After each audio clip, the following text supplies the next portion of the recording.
Hi friend, welcome back to Research Education। पिछले class में trigonometry मैंने स्टार्ट किया था और कुछ दूर तक आप लोगों को बता दिया। मैं उसके आगे चलूँगा। बेसिक फार्मूला अभी हम पूरा अधिक कर लेंगे, समाप्त कर लेंगे और बेसिक जो भी फार्मूला आएंगे उस पर हम प्रयास करेंगे कि क्वेश्चन आंसर से आगे होते चले, ठीक है ना। तो कुछ समझ में भी ज़्यादा आएगा, ठीक है ना। तो सबसे पहले आते हैं, आप लोग को बताए थे फार्मूला ट्रिक बताए थे, वो था क्या, पाकिस्तान भूखा प्यासा और बटा क्या होता है, हिंदुस्तान हरा हुआ।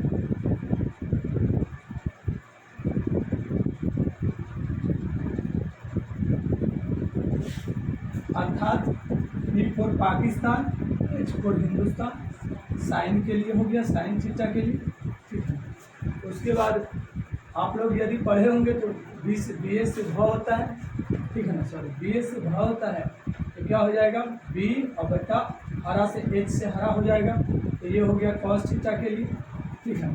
फिर आपका क्या होता है, पी से प्यासा, ठीक है, और बी एस से भाव होगा तो फिर क्या लिखेंगे, भाव, ठीक है। तो अब ये हो जाएगा क्या, टैन थीटा के लिए, ठीक है।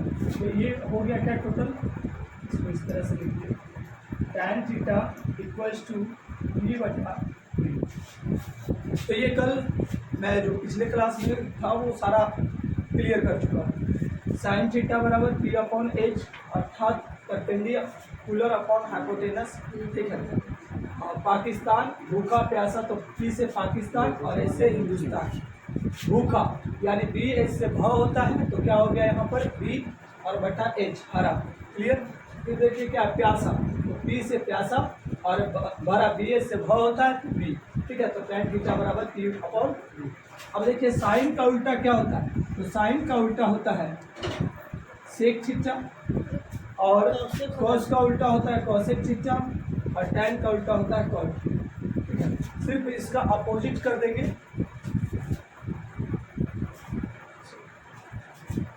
H upon T equals to, यहाँ पर क्या हो जाएगा, सॉरी यहाँ पर हो जाएगा कॉसेक, ठीक है ना, कॉसेक थीटा इक्वल्स टू क्या, ये साइन का उल्टा कॉसेक थीटा और कॉस का उल्टा सेक थीटा, ठीक है ना। तो देखिए कॉसेक थीटा बराबर क्या हो गया, एच अपॉन पी यानी कि साइन का उल्टा, और यहाँ पर सेक थीटा बराबर यानी एच अपॉन बी, कॉस का उल्टा हो गया, और टैन हो गया कॉट का उल्टा, सॉरी टैन का उल्टा कॉट हो गया, तो यहाँ पर हो जाएगा बी अपॉन पी, ओके। कहीं भी कोई प्रॉब्लम रहेगा तो कमेंट में आप पूछ सकते हैं, कमेंट सेक्शन में आप, ठीक है ना, कमेंट कर सकते हैं कि सर यहाँ पर दिक्कत है, इसको बता दें। तो ये आपका 6 जो क्या थे त्रिकोणमितीय रेशियो थे, इनके बारे में हम लोग इंट्रोडक्शन आप लोग को दे चुके हैं। इससे पहले आप लोग को कुछ फार्मूला भी बताएं कि h equals to under root P square plus B square, इसका बेसिक पिछले वीडियो में दिया गया है। आप लोग अगर जो देखना चाहें कि किस प्रकार से आया तो वहां से आप जाकर देख सकते हैं। फिर बताए थे क्या, p equals to under root H square minus B square. फिर आपको बताए थे एक और क्या, B square equals to under root H square minus B square. ये सारा, सॉरी यहाँ पर स्क्वायर नहीं होगा, बी इक्वल्स टू, तो ये 3 फार्मूला भी आप लोग को पहले ही बता चुके हैं, ठीक है ना। आप लोग को समकोण त्रिभुज में कौन सा एंगल हाइपोटेनस होगा यानी कर्ण होगा, कौन सा एंगल परपेंडिकुलर होगा अर्थात लंब होगा, और कौन सा एंगल आधार होगा अर्थात बेस होगा, वो सारे चीज पिछले वीडियो में आपको बताएंगे। अगर जो आप पिछले वीडियो को नहीं देखें तो वहाँ जाकर देख लीजिए, ठीक है। तो अब इसके आगे इस पर रिलेटेड कुछ क्वेश्चंस हैं, क्वेश्चंस कर लेते हैं, उसके बाद आगे चलते हैं, ठीक है। अगर जो हम क्वेश्चंस की बात करें तो सबसे पहले इसको नोट डाउन करते जाइएगा, ठीक है ना, क्योंकि फिर मिलेगा नहीं मौका, अगर जो नोट नहीं किया तो छूट जाएगा, इसलिए सब सारे चीज़ को नोट डाउन करते जाइए, ठीक है। अगर जो हम क्या करें, एक क्वेश्चन हम लिखने का प्रयास करें, एक समकोण त्रिभुज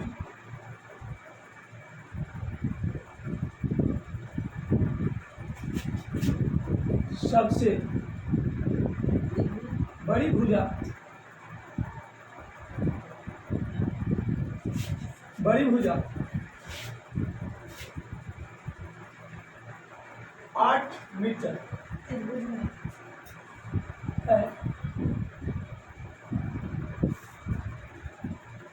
एक समकोण त्रिभुज की सबसे बड़ी भुजा 8 मीटर है, जबकि दूसरी भुजा 5 मीटर है, तो तीसरी भुजा क्या है?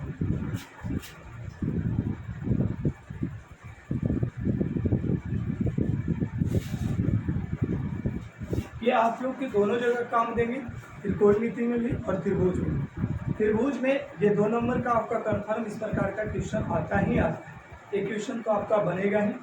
मे भी पॉसिबल कि वहाँ हो सकता है ए बी और बी सी करके दे दिया जाए, ठीक है। इट मीन्स सबसे बड़ी भुजा ए बी बराबर 8 मीटर, बी सी बराबर 5 सेंटीमीटर, ठीक है ना।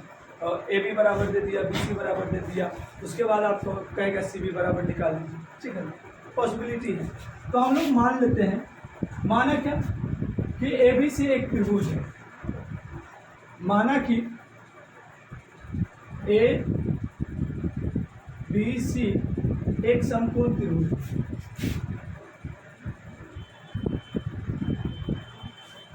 जैसा कि ये कहा वैसा हम मानेंगे, ठीक है। जिसमें दिया है, जिसमें ए बी सबसे बड़ी भुजा है, ठीक है। अब देखिए तो हम क्या करते हैं, एक त्रिभुज समकोण त्रिभुज बना लेते हैं आपको समझाने के लिए, ठीक है। जैसा कि हम मान चुके हैं कि ए बी क्या है, सबसे बड़ी भुजा है, तो इसको ए मान लेंगे और इसको बी मान लेंगे और इसको क्या करेंगे, सी मान लेंगे। या फिर आप लोग ऐसे भी कर सकते हैं, इसको ए मान लीजिए, इसको बी मान लीजिए, इसको सी, इसका कोई रिस्ट्रिक्शन नहीं, ठीक है। अब देखिए पी क्यू आर भी मान सकते हैं, यहाँ पर कोई जरूरी नहीं कि ए बी ही माना जाए, आपको जो अच्छा लगता है वो मान सकते हैं। हमको कहा कि सबसे बड़ी भुजा जो है क्या है, 8 मीटर है। क्या ए बी लग रही है सबसे बड़ी भुजा, क्योंकि समकोण कोण के सामने वाले की भुजा सबसे बड़ी है। समकोण त्रिभुज का ये नियम आप लोग को ऑलरेडी बता चुके हैं, ठीक है। तो अगर जो हमको ये दिया है और कह रहा है कोई दूसरी भुजा जो है कितना है, 5 मीटर है, ठीक है ना। मान लिए कि ये भुजा 5 मीटर, तो हमको क्या निकालना है, ए सी निकालना है। तो आप लोग को बताए थे कि कोई भी तीसरी भुजा हो, यानी कहने का मतलब पी हो या बी हो, तो दोनों के लिए फार्मूला एक ही बताए थे, H square minus B square, और दूसरा बताए थे H square minus B square, यही बताए थे। यानी कहने का मतलब था कि सबसे बड़ी भुजा में छोटी भुजा को माइनस कर दीजिए, जो बड़ा वाला लार्ज एंगल है उसमें से स्मॉल एंगल को क्या करना है, माइनस कर देना है, तो तीसरा एंगल आपका आ जाएगा, ठीक है। ये आपका त्रिकोणमिति में भी काम करेगा और त्रिभुज में भी काम करेगा। तो चलिए देखते हैं। अब हमारा क्या हो जाएगा, यहाँ से ए सी इक्वल टू सबसे बड़ी भुजा क्या है, अंडर रूट ए बी का स्क्वायर प्लस क्या हो जाएगा बुआ, सॉरी माइनस क्या हो जाएगा, बी सी का स्क्वायर। देखिए तो ए बी का स्क्वायर यानी 8 का स्क्वायर और माइनस 5 का स्क्वायर, 8 का स्क्वायर माइनस 5 का स्क्वायर, 8 का स्क्वायर 64 और 5 का स्क्वायर 25। यानी कि अगर जो इसको सब्ट्रैक्ट करें, घटा दें, तो कितना आएगा, 49, ठीक है ना। अगर जो 49 का वर्गमूल निकाले तो कितना आएगा, 7। इट मीन्स क्या होगा, कह सकते हैं त्रिभुज के, समकोण त्रिभुज के तीसरी भुजा जो होगी वो कितना होगा, 7। और इस तरह से हम एक सॉल्यूशन कर चुके हैं। अगर जो कुछ आप लोग बुक से भी देखना चाहें, बुक से भी देख सकते हैं, बुक से भी बहुत सारे क्वेश्चन हैं। हम आप लोग को इसमें सारा केसी सिन्हा का सॉल्यूशन कराएंगे, और केसी सिन्हा बनाने के बाद शायद ही संभव है कि कोई ऐसा पुस्तक हो जिसका ट्यूशन आप नहीं बना सकते, ठीक है। शायद ही ऐसा हो सकता है, लेकिन हमें लगता नहीं कि केसी सिन्हा सॉल्व करने के बाद कोई ट्यूशन छूट सकता है, बिकॉज उसमें एनसीईआरटी भी इंक्लूड है, प्राइवेट बुक्स के बीच सारे क्वेश्चन उसमें इंक्लूड हैं, ठीक है। तो आप लोग इसको छाप भी सकते हैं।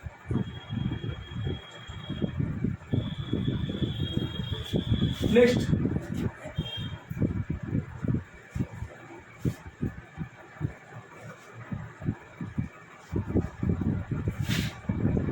अब देखिएगा इस पर दूसरा रिलेटेड क्वेश्चन है। देखिए आपका बुक में केसी सिन्हा में दिया गया है, एक क्वेश्चन है,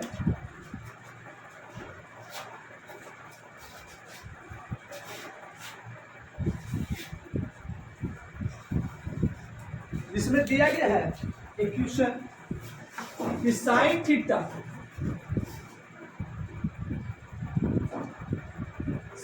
थीटा इक्वल्स टू क्या है, साइन थीटा इक्वल्स टू 1/2 है, 1/2 है। तो सभी त्रिकोणमितीय अनुपात ज्ञात करें, ये दिया गया है।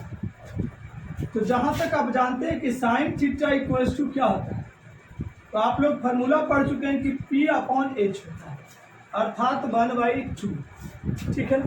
अगर जो P/H होता है, यहाँ पर कहिएगा सर क्या हमको समकोण त्रिभुज बनाना अनिवार्य है? आप चाहे तो बना सकते हैं, आप चाहे तो नहीं भी बना सकते हैं, इसके लिए कोई रिस्ट्रिक्शन नहीं है। हम यहाँ पर मान लेते हैं कि PQR क्या है, एक समकोण त्रिभुज। PQR क्या है, एक समकोण त्रिभुज है, PQR। ओके, जिसमें हमको क्या दिया गया है, साइन थीटा बराबर P/H, यानी कि P/H, तो H तो आपका ये हो जाएगा, और P किसी के अनुसार मान लीजिए, यदि सपोज करें कि थीटा हमारा P कौन है, थीटा अगर ये है तो P हो जाएगा हमारा ये। आप लोग को बार बार बताए थे कि जो सामने का भुजा, दिए गए कोण का जो सामने का भुजा रहे उसको क्या करते हैं, लंब करते हैं, परपेंडिकुलर करते हैं। इट मीन्स अगर जो आप लोग को बार बार याद दिला रहे हैं कि जो सटल रहे आधार और जो हटल रहे वो लंब, और सबसे बड़का तो कर्ण है, इसको भूलना नहीं है, ये टॉपिक हमेशा याद रखें। तो अब देखिए क्या हो जाएगा, अगर जो हम इसको त्रिभुज पर सजाने का प्रयास करें तो क्या हो जाएगा, QR बटा कितना PR, ये हो जाएगा। हमको क्या करा है, सभी त्रिकोणमितीय अनुपात ज्ञात करें। तो सभी त्रिकोणमितीय अनुपात ज्ञात करने के लिए हमको H भी पता है, P भी पता है, लेकिन B हमको पता करना है। B क्या करना है, पता करना है। तो B पता करने के लिए सबसे पहले आप लोग को फार्मूला पता है कि B इक्वल्स टू क्या होता है, √H² माइनस P²। तो H² यानी 2 का स्क्वायर माइनस 1 का स्क्वायर, अंदर रूट कर देंगे, 2 का स्क्वायर 4 और माइनस 1 का स्क्वायर 1, तो अंदर रूट कितना आ जाएगा, 3 आएगा। क्या आ जाएगा, अंदर रूट 3। तो ये क्या आ जाएगा, अंदर रूट 3। ठीक है, यानी कि B इक्वल्स टू अंदर रूट 3 आ गया। अब देखिए हमको निकालना है, कह रहा है सभी त्रिकोणमितीय रेशियो निकालना है, A to Z त्रिकोणमितीय रेशियो हमको निकालना है। तो हम क्या कहेंगे, सबसे पहले हमको साइन के बाद आता है कॉस थीटा। तो कॉस थीटा में क्या आता है, तो कहिएगा सर B बटा H। तो B क्या हो जाएगा, तो B देखिए अभी हम फाइंड किए कितना, अंदर रूट 3, और H कितना है सर, तो H देखिए यहाँ से भी देख सकते हैं कितना है, 2। तो एक तो हो गया हमारे पास। दूसरा क्या है, अगर जो इसके बाद चले तो tan थीटा बराबर क्या होता है, P/B होता है, P/B। तो P कितना है सर, तो देखिए यहाँ से P देख सकते हैं, तो कितना है, 1 है। B कितना है, तो अभी लाए अंदर रूट 3, तो ये हो गया tan थीटा का वैल्यू। ठीक है, अब देखिए थोड़ा सा इधर आते हैं हम लोग। अब बचा क्या, तो अब कहेंगे साइन का उल्टा, चलिए सर, तो साइन का उल्टा क्या होता है, कोसेक थीटा। तो कोसेक थीटा बराबर क्या हो जाएगा, अपोजिट इसका कर देते हैं H/P। तो H/P, तो साइन का उल्टा 1/2, तो इसका क्या हो जाएगा, सिर्फ 2। क्या हो जाएगा, सिर्फ 2। नेक्स्ट उसी तरह से हम लोग चलते हैं, क्या बचेगा, सेक थीटा। तो सेक थीटा किसका उल्टा होता है जी, तो कहिएगा सेक हो जाता है कॉस का उल्टा सर। तो कॉस यानी H बट्टा क्या हो जाएगा, B, और H/B हो गया। तो B देखिए, तो इसको उलट लीजिए सिर्फ यहाँ पर भी, तो क्या हो जाएगा, 2 बट्टा अंदर रूट 3। ये हो गया हमारा कितना हुआ, तीसरा वाला, पहला हो गया, दूसरा हो गया, और ये तीसरा हो गया, और ये चौथा हो गया। पांचवा जो है कॉट थीटा, क्या है बाबू, कॉट थीटा। तो कॉट थीटा के लिए क्या हो जाएगा, tan का उल्टा हो जाएगा। तो देखिए, तो tan का उल्टा यानी कि B/P।